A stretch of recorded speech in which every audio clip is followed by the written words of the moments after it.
In this video, I'm going to show you how to create a new partition on your hard drive in Windows 10 and Windows 11. This is super useful if you want to organize your files better, separate your personal data from system files, or just create a dedicated space for backups or specific projects. And as a bonus, I'll also show you how to reverse the process if you ever change your mind and want to delete the partition and return that space back to your C drive.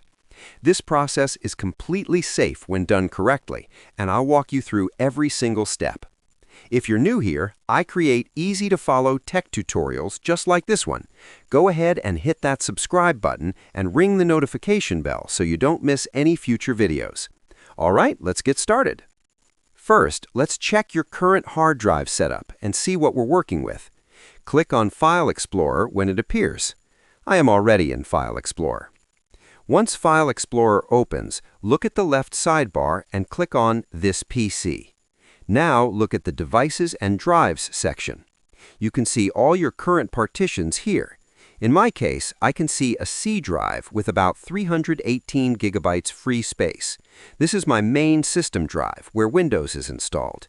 Maybe you only have a C drive, or maybe you already have a C and D drive. It varies depending on your setup. Don't worry about what you currently have. We're going to create a brand new partition from the available free space. Notice the total size and how much free space you have. This is important because we'll be taking some of that free space to create our new partition. You can't create a partition bigger than the free space available. All right, now that we know what we're working with, let's move on to creating that partition. To create a partition, we need to use a built-in Windows tool called Disk Management. This is a powerful utility that lets you manage all your hard drives and partitions. Right-click on the Start button in the bottom left corner of your screen. You'll see a menu pop up with various options. Look for Disk Management and click on that. That's the quickest way. After a moment, the Disk Management window will open. This might take a few seconds as Windows scans all your storage devices. All right, now you should see the Disk Management window open. Let me help you understand what you're looking at because it can seem a bit overwhelming at first. In my case, I can see Disk 0, which is my main hard drive. It shows several sections. A small EFI system reserved partition, usually about 100 to 500 megabytes. This is created by Windows automatically, and you should leave it alone. The C drive, which is my main partition where Windows is installed, it shows as healthy, boot, page file, crash dump, primary partition. And a recovery partition at the end. This is also created by Windows for system recovery and should be left untouched. All of these together make up my total hard drive. Your setup might look slightly different, but the concept is the same. Now here's what we need to do. We're going to take some free space from the C drive and use it to create a brand new partition. Don't worry, this won't delete any of your existing files. To create space for our new partition, we need to shrink the C drive. This means we're reducing the size of C drive to free up some unallocated space. Right-click directly on the C drive partition in the graphical view, not the top list view, and select Shrink Volume. When you click this, Windows will start querying the volume to see how much space can be shrunk. You'll see a message that says Querying Shrink Space with a progress bar. Once it's done, a Shrink dialog box will appear with some numbers. Let me explain what these mean. Total size before shrink. This shows the current total size of your C drive in megabytes. Size of available shrink space. This is the maximum amount you can shrink. Basically, it's your free space. Enter the amount of space to shrink in MB. This is where you specify how big you want your new partition to be. Total size after shrink. This shows how big your C drive will be after you shrink it. Now, here's something important to understand. These numbers are in megabytes, not gigabytes. Remember, 1024 megabytes equals 1 gigabyte. So if you want to create a 50 gigabyte partition, you need to enter 50 times 1024. Or if you want a 100 gigabyte partition, 100 times 1024. Let me create a 200 gigabyte partition as an example. Open a calculator on your PC and do the calculations correctly. For a 200 gigabyte partition, 200 times 1024 equals 204800. I'll type 204800 in the Enter the amount of space to shrink box. You can't copy and paste here. You'll have to type it in manually. Make sure you leave enough space on your C drive for Windows to operate smoothly. I recommend keeping at least 50 to 100 gigabytes free on C drive for system files and programs. Once you've entered your desired size, click the Shrink button. Windows will now shrink the partition. Again, this takes some time, usually 1 to 5 minutes depending on your hard drive speed. SSDs are faster than traditional hard drives. Don't interrupt this process. Let it complete fully. Perfect. Once the shrinking process is complete, look at the graphical view at the bottom again. You should now see a new section labeled Unallocated in black right next to your C drive. This is the space we just freed up. It's ready to become our new partition. In my case, I can see about 200 gigabytes of unallocated space. This is currently just empty space that Windows can't use yet. We need to format it and assign it a drive letter to make it a usable partition. Right-click on this black unallocated space and select New Simple Volume. A wizard will pop up called New Simple Volume Wizard. This will guide us through the process of creating the partition. Click Next to begin. On this screen, you'll see Simple Volume Size in MB. By default, it shows the maximum available, which is the full unallocated space we just created. In most cases, you'll want to use all of it, so just leave this number as it is. But if you wanted to create multiple partitions from this unallocated space, you could enter a smaller number here. For this tutorial, I'm using all the space, so I'll just leave the default and click Next. Now, Windows asks you to assign a drive letter. You'll see a drop-down menu with available letters. Windows has already selected the next available letter for you. In my case, it's showing D, which is perfect.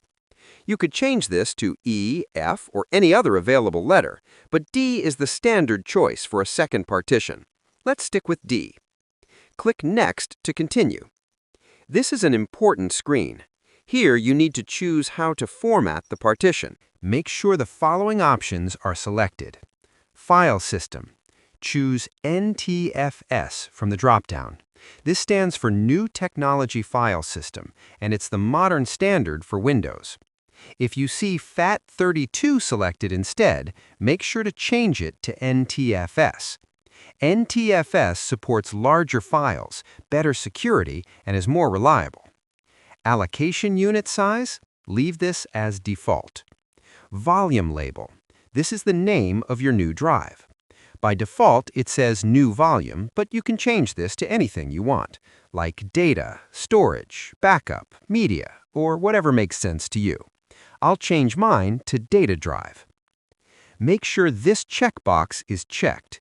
This makes the formatting process much faster. A full format takes hours and isn't necessary for a new partition. Everything else can stay as default. Once you've verified these settings, click Next. You'll see a summary of all your choices. Double-check that everything looks correct. If it all looks good, click Finish to create the partition. The partition is now being created and formatted, and this happens very quickly, usually just a few seconds if you selected Quick Format. You'll see the new partition appear in the Disk Management window. In the graphical view, where you previously saw black unallocated space, you should now see your new partition in dark blue, labeled with your drive letter, D:, and volume name. Now let's verify it's accessible in File Explorer. Look at the Devices and Drives section, and there it is. Your brand new partition should appear with the drive letter you assigned, D:, and the name you gave it. Try double-clicking on it to open it. You should see an empty folder. That's perfect. It's ready for you to start storing files. Congratulations! You've successfully created a new partition on your hard drive. Now, what if you create this partition and later decide you don't need it anymore? Maybe you want to reclaim that space and give it back to your C drive. No problem. Let me show you exactly how to do that. Important warning first. Deleting a partition will permanently erase all data stored on it. Before you delete a partition, make absolutely sure you've backed up any important files to another location. Once deleted, the data cannot be recovered easily. All right, with that warning out of the way, here's how to delete a partition and extend your C drive. Right-click on that partition and select Delete Volume. A warning message will appear. Deleting this volume will erase all data on it. Back up any data you want to keep before deleting. Do you want to continue? This is your last chance to back out. If you're absolutely sure you want to proceed and you've backed up everything important, click Yes. Windows will delete the partition immediately. This only takes a second or two. Once deleted, you'll see that partition turn black and labeled Unallocated again, just like it was before we created the partition. The space is now free, but not yet usable by the C drive. Now we need to give that unallocated space back to the C drive. This process is called extending the volume. Right-click on your C drive partition in the graphical view at the bottom and select Extend Volume. The Extend Volume wizard will appear. Click Next to begin. On the Select Disks screen, you'll see Available Disks on the left should show Disk 0. Selected Disks on the right, Disk 0 should already be there. Maximum Available Space shown in MB. By default, Windows will select all available unallocated space to add to C drive. The Select the amount of space in MB field will show the maximum available, which is exactly what we want. You can leave this as the default to reclaim all the space, or if you wanted to extend by only a portion, you could enter a smaller number, but typically you want all of it back. Click Next to continue. You'll see a summary screen showing the disk you're extending, then click Finish. Windows will immediately extend the C drive. This happens very quickly, usually just a couple of seconds. You'll see the C drive partition grow in the graphical view to include the space that was previously unallocated. The black Unallocated section will disappear and your C drive will be larger. Close Disk Management and open File Explorer. Look at your C drive. You should now see that its total capacity has increased by the amount of space you just added back. The D drive, or whatever partition you deleted, should no longer appear in the list. And that's it. You've successfully deleted the partition and returned all that space to your C drive. Everything is back to how it was before you created the partition, except any files that were on the deleted partition are now gone. And that's it. You now know how to create a new partition on your Windows computer and how to delete it and reclaim that space if you ever change your mind. These are super useful skills that give you complete control over how your hard drive is organized. If this tutorial helped you out, please give it a thumbs up and consider subscribing to the channel for more helpful Windows tips and tutorials. If you have any questions or run into any issues, drop a comment below and I'll do my best to help you out. Thanks so much for watching, and I'll see you in the next video. Happy computing!